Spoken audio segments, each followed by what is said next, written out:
Bonjour mesdames et messieurs et bienvenue à Perspective. Je suis Francis Denis. Commençons tout d'abord par des nouvelles en provenance du Vatican. Vendredi dernier, le pape procédait à la cérémonie liturgique d'ouverture de la Porte Sainte à la basilique papale de Sainte-Marie-Majeure, église qu'il affectionne tout particulièrement. En effet, comme il avait pris l'habitude lors de ses passages à Rome alors qu'il était encore cardinal-archevêque de Buenos Aires, le pape a toujours placé ses voyages apostoliques sous la protection de Marie Salus Populi, dont l'icône se trouve à Sainte-Marie-Majeure et qui est aussi la mère de toutes les églises dédiées à la Sainte Vierge. Cette cérémonie, aux accents très personnels pour le pape, a commencé par l'ouverture solennelle de la Porte Sainte avant de se poursuivre avec la célébration de l'Eucharistie.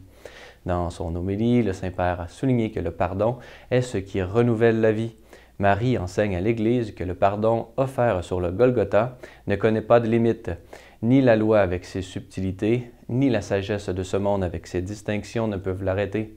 C'est pourquoi l'Esprit Saint a rendu les apôtres instruments efficaces du pardon, a-t-il ajouté. Écoutons un extrait. Salut, Mère de miséricorde, Mère de Dieu et Mère du pardon, Mère de l'espérance et Mère de la grâce, Mère remplie d'une sainte joie.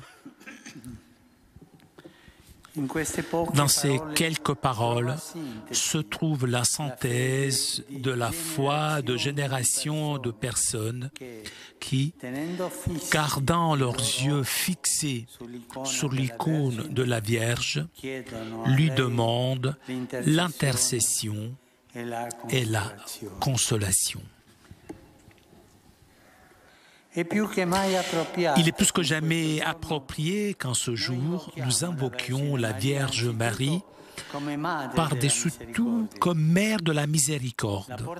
La porte sainte que nous avons ouverte est de fait une porte de la miséricorde.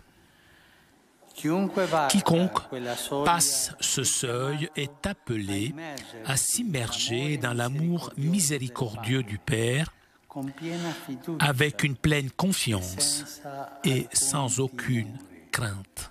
Hier, dimanche 3 janvier 2015, le pape a présidé à la traditionnelle prière de l'Angélus du balcon du palais apostolique devant des milliers de fidèles rassemblés en la place Saint-Pierre pour venir l'écouter. Dans son allocution, le pape est revenu sur l'évangile du dimanche de l'Épiphanie en soulignant les différentes implications du mystère de l'Incarnation.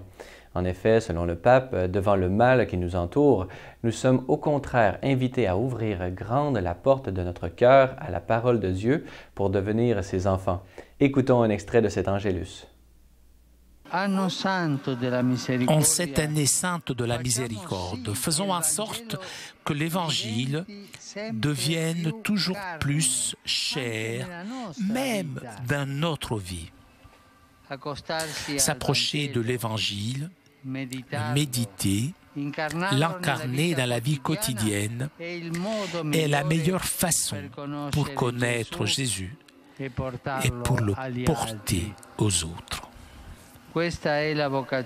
C'est la vocation et la joie de tout baptisé. Montrer et donner aux autres Jésus. Mais pour faire tout ça, nous devons le connaître, nous devons l'avoir en nous, comme Seigneur de notre vie. Notez en terminant qu'aujourd'hui même, la salle de presse du Vatican a rendu publique l'érection d'une nouvelle éparchie de rite Syro-Malankar au Canada et aux États-Unis. L'éparchie baptisée Sainte Marie Reine de la Paix aura à sa tête son Excellence Monseigneur Thomas Mar Eusebios Nak Karamparambil, qui était jusqu'à maintenant évêque responsable des fidèles de rite Syro-Malankar résidant aux États-Unis, ainsi que visiteur apostolique au Canada et en Europe pour les fidèles de ce même rite. Voilà, c'est tout pour aujourd'hui. Si vous avez des questions ou commentaires, vous pouvez m'écrire à l'adresse qui apparaît à l'écran. Merci d'avoir été des nôtres. À la prochaine.